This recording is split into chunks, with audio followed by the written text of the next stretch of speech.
name's David Polgreen. I'm originally from St. Paul, Minnesota, but I now live in Long Beach, California. And my bike that I built for the show is a 1956 Harley-Davidson KHK. Basically, I wanted to build a full show chopper, like a late 60s style chopper, but make it look like a Triumph almost, like a tiny little baby bike. Like it would look like a toy, like a Matchbox toy or something like that. So I made everything very skinny and small, you know, really fancy paint, everything chromed and polished on it. I just wanted to basically make like a little toy. And I wanted it to be purple, so I had it painted purple. My really close friend Harpoon painted it. It's his first paint job back since he was really sick. So yeah, it ended up being a really fun little bike to build, you know, just like a little cute jewel. And I always wanted to build a K model because they're kind of an unusual motor that's not a typical bike that people build custom bikes out of, mostly because they're not that common, and also just because they're underpowered. You know, they're like it's a 900cc motor. They're not super fast, but they look so incredible with the way the heads are all finned, and they've got that, you know, sloped shape to them. They just look really neat, and you just don't see a lot of them, and I always wanted to build one. So, you know, you get a million ideas. Like a lot of things with the bike stuff is when I'm working on one, I'm already working on two later, you know. So in my mind, when I was working on this one, I was just thinking small and skinny, and like if you look in the old chopper magazines or old car magazines especially, you'll see these like Triumph Customs, and they're like all little and dainty, and they have these funky little weird lights on them and really, really exotic paint. And I liked the idea of doing a version of those bikes in a Harley, you know, because the thing about the Triumphs is they're small bikes, they're compact, they don't spread out very much, you know. So to do that same thing with a Harley was my goal, and in a swing arm frame, which is also tougher because those swing arm frames, they're really wide in the back, so the challenge was to narrow it, make it small. Getting pipes to look right, you know, and tight is really difficult. My friend Chris Hamilton did a ton of the work on the pipes. He's a really talented fabricator. He's like pretty much the only person other than myself that did any fab work at all on the bike. I did everything else myself. I have the whole bike in my head before I even start. Like literally the entire bike in my head is built, except for like some details. Like maybe I'll change the angle of how the pipes sit, or maybe I'll do up sweeps instead of cocktail, you know, instead of shotguns, or maybe I'll have the bars go up higher than I originally planned. But I'd say probably 90% of the bike is how I had it in my head when I first started building it. I'm not afraid to take detours and change stuff if it seems like I want to make changes to it, but usually it ends up being pretty close to what I originally envisioned, just because, you know, I have the idea because I like the idea, right? So you kind of want to carry it out. You can see me on Instagram. My username is DJP210. That's pretty much the only place. I don't have a website or anything. I don't do this for money. I just do it because I love it. So it's just a passion for me. So I wish I could make money at it so I could pay for it all. But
My name is Krick, aka White Trash White Rice on Instagram, from Lebanon, Pennsylvania.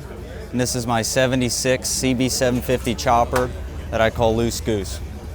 It's got a 6-foot long rigid girder front end with twisted legs, 19-inch front wheel with a mini spool, 3 of these Volkswagen backup lights from an old bus, handlebars passing through the gas tank. It's a single T-bar design. It's a 76 motor, all stock, that I added velocity stacks to. I changed out the carb boots and made my own straight pipe exhaust. Has a velvet seat on it. That was done by Kelsey. Her Instagram's Moonrider. And the paint was done by Barry at Depth of Image. I tried to build this bike to look as period correct 70s as possible, something you'd see in a magazine or at an old show. I'm really proud of it. I'm really happy with how it turned out. Kelsey Martin was a big inspiration for me. He's a builder out of Massachusetts. One of his bikes, it was a long Triumph chopper with a girder front end and single T-bar design. So I kind of figured out how to do something a little different there. So I made it rigid and added the twists. I don't ever see twisted girder front ends, so it's something a little different. And I brought the handlebars through the gas tank. The gas tank and the fender were all individually cut pieces with a grinder and a cutoff wheel. The whole bike was built with basic tools and techniques. Never goosenecked a frame, never built a tank, fender. This is like all new to me. It's a combination of everything I learned throughout the years of motorcycles and going to shows and talking with people. So I'll end up flipping through a magazine then halfway through a build and seeing if maybe I want to do something like this, take inspiration from wherever I can. This is my first Honda chopper, first Honda CB750 engine I ever had. And I just wanted to do something different. I always liked CB750s. All I had previously was Harleys. But I love all types of bikes, and it doesn't matter what motor it is. They all look cool to me. So I chose this engine. They're cheap right now. They're fairly easy to figure out. They're just a little wide, a little bit heavy, but you get used to it quick. And the front end really isn't as bouncy as you'd think. I stiffened it up here with these braces to prevent the whole front end from staying bent. So it's really rigid. And I still have suspension in the back, which helps out a lot. So it's not a bad ride. Just take your turns wide and take things slow. I just want to keep working with bikes and meeting new people through bikes and just have a good time, go out and cruise whenever I can. I'm on Instagram, White Trash White Rice, and hit me up if you have questions or just want to chat about stuff. I love it.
This bike is called the Monarch. I'm Anthony Robinson from Lancaster, California.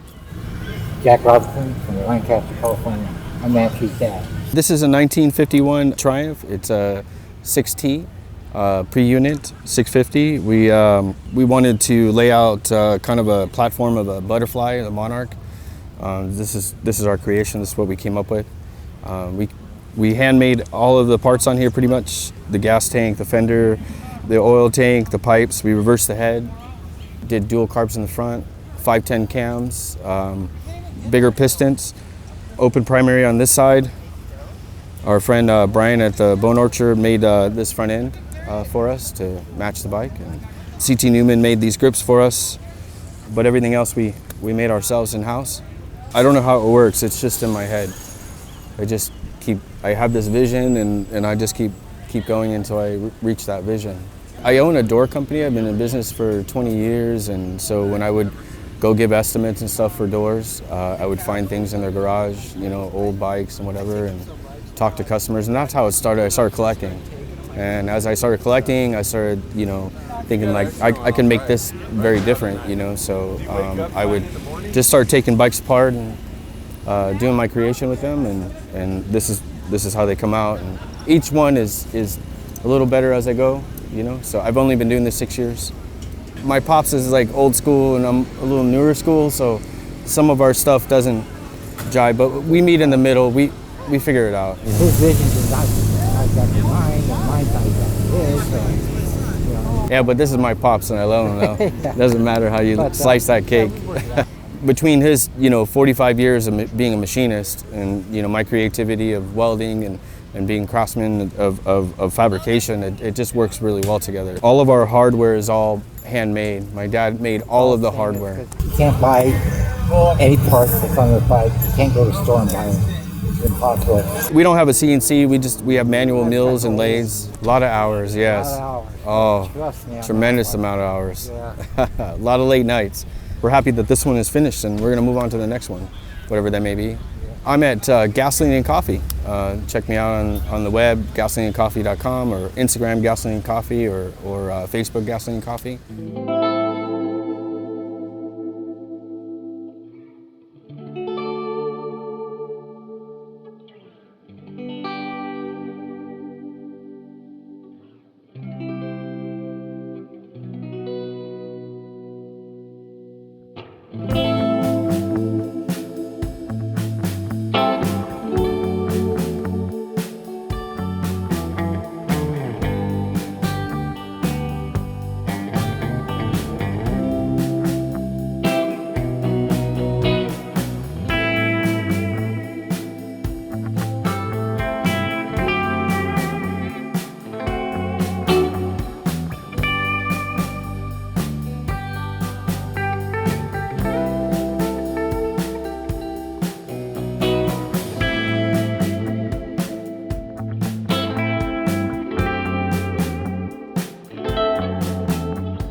My name's Andy Carter. I'm from Salt Lake City, Utah, and I run a company called Pangea Speed Chopper Parts.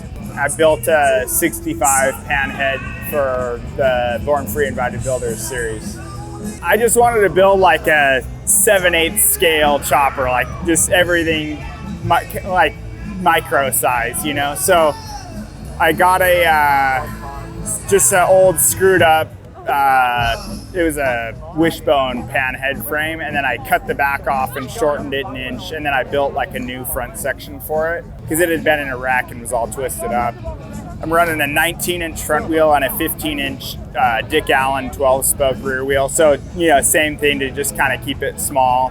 And then the motor is D-stroked Panhead. So it's a really short 3.5-inch stroke and then a big bore 3 5/8 bore motor. So it ends up being a 74 cubic inch, but it revs up really fast because the piston stroke is short. So I wanted to make kind of like a high revving, kind of like Japanese bike feeling Harley. I built the motor from scratch. Like I did the motor and tranny from the the crank pin up, and so I'm still breaking it in. But when I get on it, just it feels pretty snappy. So I really like the diggers like from the 70s, but I feel like they're like so raked out and they're just not like really usable at all. So I wanted to take kind of the styling cues of a digger, but make it something that you can actually use and highly custom. Every single thing on that bike is like fully custom. And I did all the work on it except for the upholstery and the chrome. Salt Lake Chrome nailed the chrome on it, and then Adam from River Seat Co. did like such a killer job on the seat. I feel like a lot of the show bikes wind up getting so wild that you can't use the thing anymore, and so, I got a front brake, but it's got a twist front brake, so you pull it back and it runs the front brake, so it's clean, minimal, but still has functionality that you could use, At Pangea Speed on Instagram, or pangeaspeed.com.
Brook, Lund, Salt Lake City, Utah.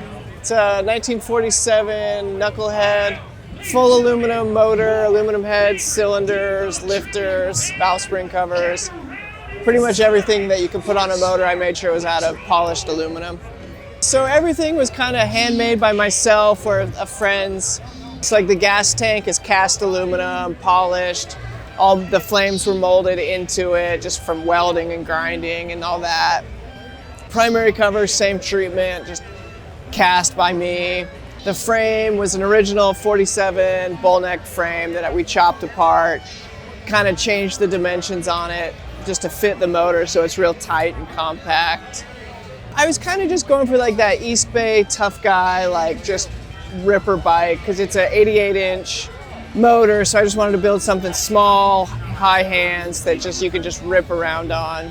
And just kind of went through old magazines of just that stylistic cues and just kind of worked off of that. It's actually a customer's bike, and he owns a polishing shop in Salt Lake City, so I thought it'd be cool to do all this polished aluminum for a metal polishing business. This isn't my job. I own a restaurant, so if I had any questions or like things of like, hey, what should I do here versus this, that. Like, it was really neat to be able to bounce ideas off of Andy Carter and Jeff Leighton. They have so much experience with this stuff that it was really nice to like be able to get their input on all this stuff. Details like fitment issues and things that I just assumed would just work, don't work, and so kind of the workaround on that. And then just working on the timeline. So I started with like rectangle stock and milled it down and then just shaped the actual ovalness just with a flap disc and an angle grinder, and then just bent it over the fender so it just hugged real tight, and then just molded up to it so it kind of looks like it's all one piece. Instagram is just Get a Life Brook.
My name is Gagnon. I'm from Ottawa, Ontario in Canada, and I built a 1964 Panhead for People's Champ.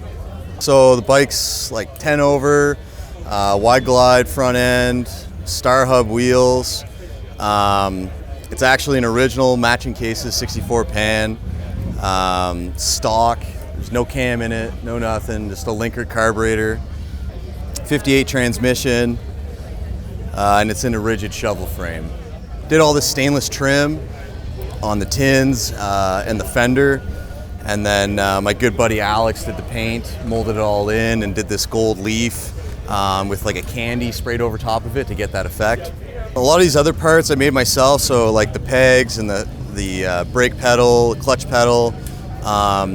I used 304 stainless steel, 1/8 thick, and then I would sandwich two pieces together to get that like layered effect. Weld all the edges, blend them all down, and basically create one piece with like a pocket recessed into it. Got in touch with Butt Seats and found this gator seat, so that had to go on the bike. He sent me a bunch of extra leather and stuff like that, and then I just did all these like inlays to kind of match it. Like I had ideas in my head of what I wanted the end product to look like. So for example, like the air cleaner, I was gonna run a bird deflector on it, like those Ed Roth, you know, the small cut down snorkels, like those are kind of the way I wanted to go. But I wanted a filter on it because I ride the bike a lot, so and I like those bread boxes, so I kind of wanted that overall shape, and then just started playing with it. I'll cut it out of like a cheap piece of steel and stuff like that, just to test fit it and see what it looks like. And then if I really like it and that's the direction I want to finalize it and go into, then I'll cut it out of stainless. It's like, you know, quadruple the price. So I use CAD software for most of my parts. I have a CNC plasma cutter. You know, you can get some pretty tough to do designs and stuff like that when you're using CNC. I would just, you know, draw out the idea in my head on a piece of paper and then transfer that to my CAD software, cut it out of like a thin, cheap piece of steel just to see if the overall shape's gonna work on the bike. And then once I tweak that a couple of iterations, then I would go to stainless. Probably as many hours sitting behind a computer as in the garage. So I don't come from like I don't have a metalworking job or anything. It's all just like a hobby. And I'd always loved choppers. I always wanted to get into it. I started spending a lot of time on ChopCult and looking at people's builds and stuff like that. You know, lots of YouTube videos, lots of, you know, just self-taught. Yeah, our scene in Canada is probably not as big as here, definitely not as big. So you kind of have to work with what you got. Just at HKF Greg on Instagram. After this, spend some time with my wife, big time. Lots of time with my wife because she's been very patient with me there in the garage.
My name is Jeff Leighton. I'm from Salt Lake City, Utah, and I built a 1947 dual carb Bonneville raised Knucklehead. My whole vision for the bike was I wanted it to look like someone had built it in like in the early 50s. That was like kind of heyday of land speed racing.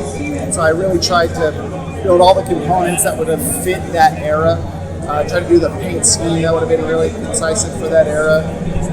Every part on it is either highly modified parts or handmade stuff by me. And we're racing it this summer out in Bonneville. I flat track race at WR, and so it's kind of similar-ish styles, but you know, definitely made to go in a straight line, not around in a circle. And so it's just being a nerd for it, and you know, over the years, just saving information and teaching yourself about it. The biggest challenge was like teaching myself new processes. I did every single part of the bike other than the actual assembly of the motor. But I taught myself how to weld on cast iron and all the dual carbing on the heads. First paint job I've ever done before. And so it's just a learning curve on parts of it. You know, you get so used to doing what you do on other things, and then you're trying to push yourself to try something new, and so like you fail at times, and you work on a part for 10 hours, and then it's just junk, and you throw it away and have to start new. My social media is wretched_hive. That's what I build all my stuff under. And then our other business is Vard MFG. You can reach me on both of those places and see what I do. See a lot of pictures of my kids.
I'm from San Diego, California, and this is my 1967 Harley Davidson FLH. It's a hodgepodge of a bunch of different year parts. It's got an early Panhead front end. It's got a chain sissy bar that I pulled out of the scrapyard that MIG welded in my garage. It's got like a 65 trans, 67 motor, a bunch of swap meet parts, chopper swapper, SoCal swap parts, the Lakeside swap parts. A lot of random stuff that I just had and needed to freshen up, so I plated a lot of stuff. And instead of chrome plating everything, I nickel plated, and it kind of gives it more of a red hue as opposed to that shiny, bright, brilliant blue. A lot of the influence for me was like 70s, 80s Hells Angels, bad boy bikes with a little bit of my own flair to it, like the windshield and shit, you know. Doing it like they did, for the most part by myself with my buddies in my own garage. Didn't outsource really anything except the plating. The only reason I got into Harleys to begin with was I had a desire to have a motorcycle, you know what I mean? And then my landlord at the time and currently, he's like, I don't know what you'd want to call him. You could call him an OG, you could call him a legend, whatever, you know. And he was the one that was like, you get a Harley, you get a fucking chopper. We're not doing no girls bikes. I didn't even know what that meant when he told me no girls bikes, you know. Went home, Googled it, I was like, okay, so I can't get a fucking Sportster now, you know. And keeping it, you know, doesn't need to be so showy. The point of this is to ride your bike with your boys and have a good time, you know. And he showed me that way. I knew I wanted it to be red. I knew I wanted it to be aggressive. I wanted you to be able to tell that, like, looking at it with the red and the flames and everything like that, it's an aggressive bike. But I also didn't want to go over the top with you know, super fancy paint and this and that. I thought I'd keep it more roots or something like that, to spray paint it in my garage, you know what I mean? I feel like choppers, like if you're building a show bike to be a show bike only, then it should be like, yeah, sure, it would be done. But for me, like, I redid the brakes 2 days ago. Next week, I'll probably have to do something else. If you're riding them as like, this is my bike, you know what I mean? I don't have like a chopper and then a nice daily, you know, push a button, hop on 2020 something that like will get up and go. It's done because it needed to be done, but it's never done in my perspective. Because if I keep riding it, something's gonna fuck off, and then you'll just have to fix it, and that's all part of it, you know? So for work, I do residential demo and hauling. So I'm at the dump like 3 times a day, X amount of times a week. And I hopped out of my truck and looked down, and there was a pineapple grenade, and I was like, oh, that's kind of tight. Got a kicker pedal, and it had like this, you could like remove the pedal itself, and I like grabbed the grenade, and it was the perfect length to just like slide the grenade on, and I was like, oh fuck, I have to do this now. And that was actually one of the biggest bummers for this build, was I dropped the grenade off to have it plated, but most of the shops in San Diego take their plating work down to Mexico over the border. You can't bring firearms or ammunition down there, so they couldn't plate the grenades. So I just had to go with the red spray paint. It does fuck your foot up though. You definitely gotta be wearing boots when you kick it. Yeah, no slippers, no Vans when you're doing it, because that thing will fuck your foot up. If she's gonna be aggressive, then why not just make the whole thing a fucking weapon, you know? Yeah. You can just find me on Instagram. It's acrowclmt.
My name's James from Vancouver Island, British Columbia, Canada. It's a 1979 Shovelhead, 74-inch.